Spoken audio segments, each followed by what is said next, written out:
तर बकरी ईदला करण्यात येणाऱ्या प्राण्यांच्या कत्तलीवरून विश्व हिंदू परिषदेनं सरकारला गोवंश हत्या थांबवण्याची विनंती केली आहे। बकरी ईदला बकऱ्याची कुर्बानी दिली जाऊ नये, तसंच गोवंश हत्या थांबवा अशी मागणी विश्व हिंदू परिषदेचे महाराष्ट्र गोवा प्रांतमंत्री गोविंद शेंडे यांनी केली आहे।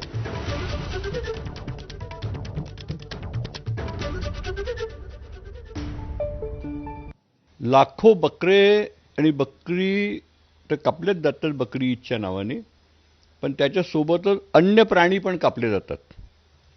गायी कापल्या जातात, बैल कापले जातात।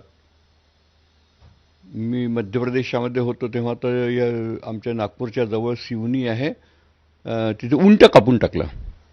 तर बकरी ईद करता की उंट ईद करता हा एक विषय, ते बंद झालं पाहिजे।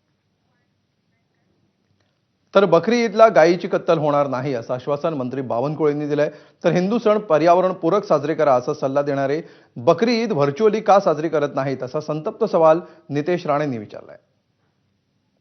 कि बकरी ईद के दिन कोई भी गैया नहीं कटेगी। मैं आज ही पुलिस कमिश्नर से यहां से जाने के पहले मैं कमिश्नर से बात करता हूं, माननीय मुख्यमंत्री जी से बात करता हूं, और मैं आपको जवाब देता हूं, मेरे में जितनी हिम्मत है, जितनी ताकत है, वो पूरे पालक मंत्री करके लगाऊंगा।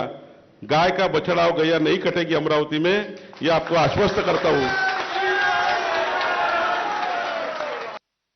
हिंदू सणांच्या अगोदर, प्रत्येक सणाच्या अगोदर आम्हाला सल्ले देणारे, महाकुंभावर सल्ले देणारे, प्रत्येक सणाच्या अगोदर आमचे सण नियमाच्या अनुसार तुम्ही साजरा करू नका हे सल्ले देणारे आता बकरी ईदच्या टायमाला कुठे गेले? का नाही मुस्लिम समाज एकत्र येऊन प्राणी प्रेमासाठी, पर्यावरणासाठी व्हर्च्युअल बकरी ईद साजरी करत? करा ना तशी, काहीच विषय राहणार नाही। नाही आंदोलन होणार, नाही तक्रारी होणार, नाही कुठल्या सोसायटीमध्ये हिंदू समाजाला त्रास होणार।